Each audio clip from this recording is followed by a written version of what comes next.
and gentlemen, we now present George Edwards in Dr. Jekyll and Mr. Hyde.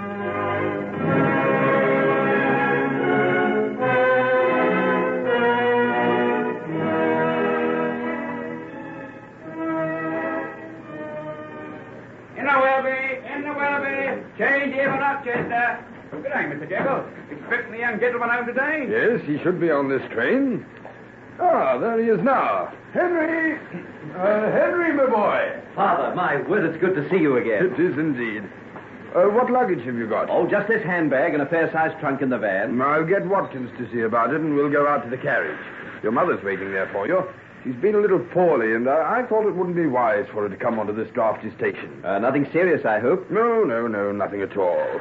I'm thinking of taking her to some warmer climate after Christmas. No, that's all she needs.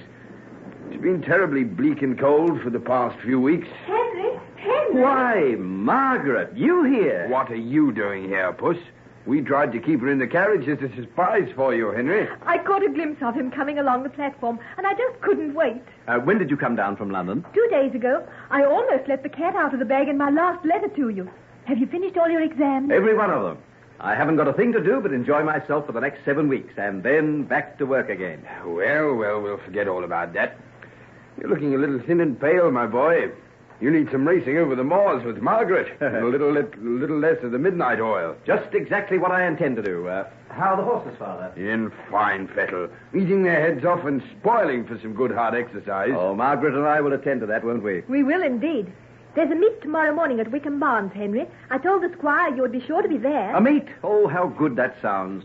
You can't imagine what the thought of galloping over the fields is like after weeks and weeks of stewing in a stuffy little room. Oh, Mother! Oh, Henry, dearest.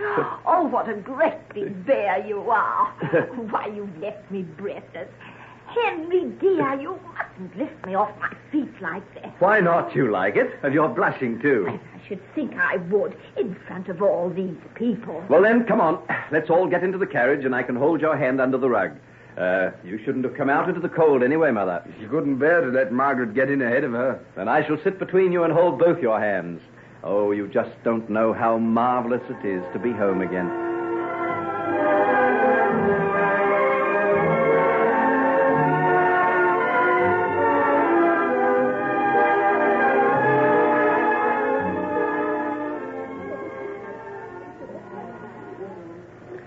Well, Margaret, are you ready to start for home, or haven't you satisfied that raging appetite of yours yet? You're a nice one to talk. How many slices of game pie did you have? Oh, at a hunting breakfast, it's never the thing to inquire into these little details. Can I get you another glass of punch? No, indeed. After all, we've got a good few miles to ride home. And I think we'd be better make a start. It's nearly 3 o'clock. It's getting dark so early now. Then I'll go and say goodbye to Sir Ronald and Lady Westmore. I'll go and get the horses and meet you out on the terrace.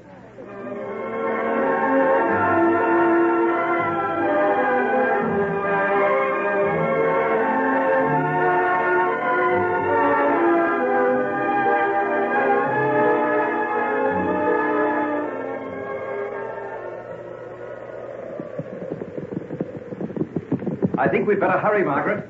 I don't like the look of those clouds. We're going to have a storm. I can't. This mare's dreadfully lame. Can't you do anything about her, Henry? Well, the best thing we can do is to get her home as fast as we can. Oh, heavens, look at those clouds. They're banking right up.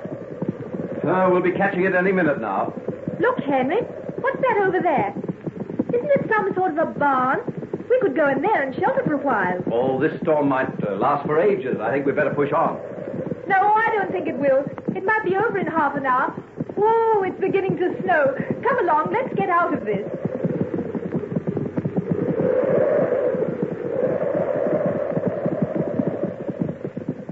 Oh, bring the horses in, too. Steady, Brutus, steady, boy.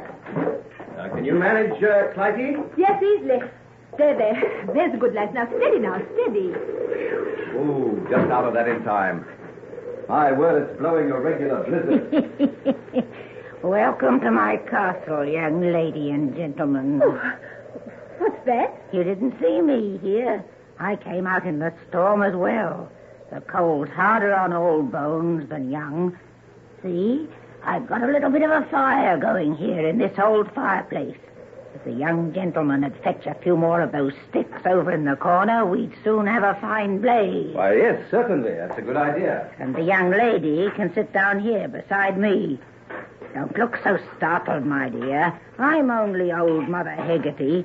I'd be out in the fields gathering herbs if it wasn't for the storm. Why, of course, I know you now. You live in that little cottage on the other side of Ludlow Bridge. Yes, everybody's heard of me. They come from near and far to me. I've got herbs and remedies for every ill. Rheumatism, the blight, sore feet, strangles in cattle, or love sickness, so I can cure them all. Why, you must be some kind of a witch, then. Aye, to be sure. Then, can you tell fortunes? Fortunes, that I can. Break up those sticks, young sir, and put them in the fire. And when we got a good blaze going, I'll look in the palm of your hand and tell you what I can see. Double, double, toil and trouble, fire burn and cauldron bubble. Oh, now, Henry, don't make fun. You spoilt everything that time the gypsy was going to tell my fortune at the horse show. Well, you forget I'm a man of science, or I hope to be. And anyhow, I know your future. Do you indeed? Well, we'll see. Come along, Mother Haggerty. Tell me what you see in my hand. A soft white hand, full of luxuries and no hardships. Anyone might envy such a hand if they hadn't eyes to see. What do you mean by that? See this line along your wrist? And this one here? Look how your life gets cut in two.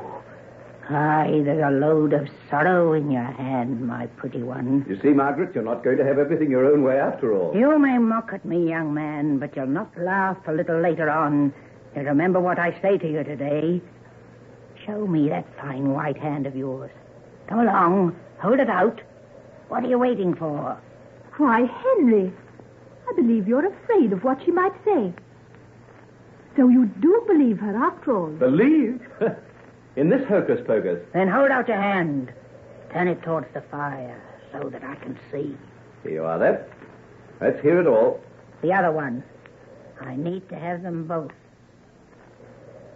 Nay, I'll not tell you anything. Take your hands away. Oh, see what you've done, Henry. You've spoiled it all. Oh, please, Mother Haggerty, tell me mine. I'll tell you one thing, my pretty. Keep away from the man with the signs that this young gentleman has got in his hand. Whatever do you mean? Oh, she doesn't mean anything. She's cross with me and wants to make me out a villain. It's not me that'll make you out a villain, young gentleman. It'll be yourself. Oh, what a horrid old person you are. Because I don't say pleasant things about your sweetheart. Very well, then. I'll read what I see, so you'll not be heeding. You'll believe nothing but you want to if you're in love with him. Come, stir up the fire and give me light. Aye. Now I can see. Here's the right hand. Everything as smooth and fine as it should be. And here's the left. Can you see the difference? Mark the way those lines go twisting right across the palm. They break and twist and end in nothing. And the thumb.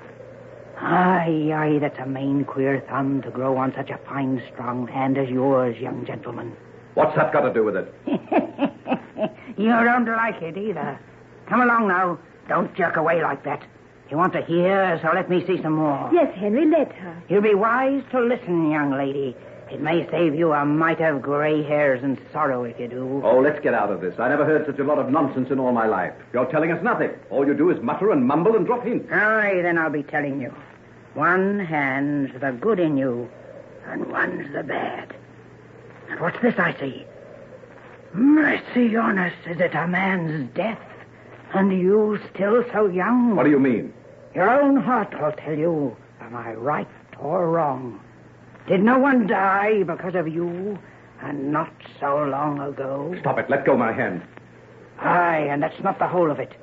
There's broken lives and broken hearts and a load of sorrow that'll rest upon your soul to weigh it to the ground. Oh, stop this. I don't like it. But there's another side to it. This other hand. It has fine deeds written in it. Courage, sacrifice. A hand like that could do a power of good. Oh, well, at least it gives me an even chance. For a moment, I thought I was ripe for the hangman. Don't make light of him. See that mark there close to your wrist? I've only seen the like of it but once before, and that were on Ted the blacksmith's son. Him as killed a man at Bentley's Hill and died upon the gallows for it. Oh, what nonsense. What utter nonsense. I might have believed a little of what you said, but not that. Oh, give us something for her trouble, Henry, and we'll go. I think the storm's passing on. You think you ought to trust yourself alone with me? It's pretty dark outside now. Yes, and your mother and father will be getting worried about us. Come along, let's start. You lead the horses out and I'll open the door. Oh, thank goodness. There's a rainbow.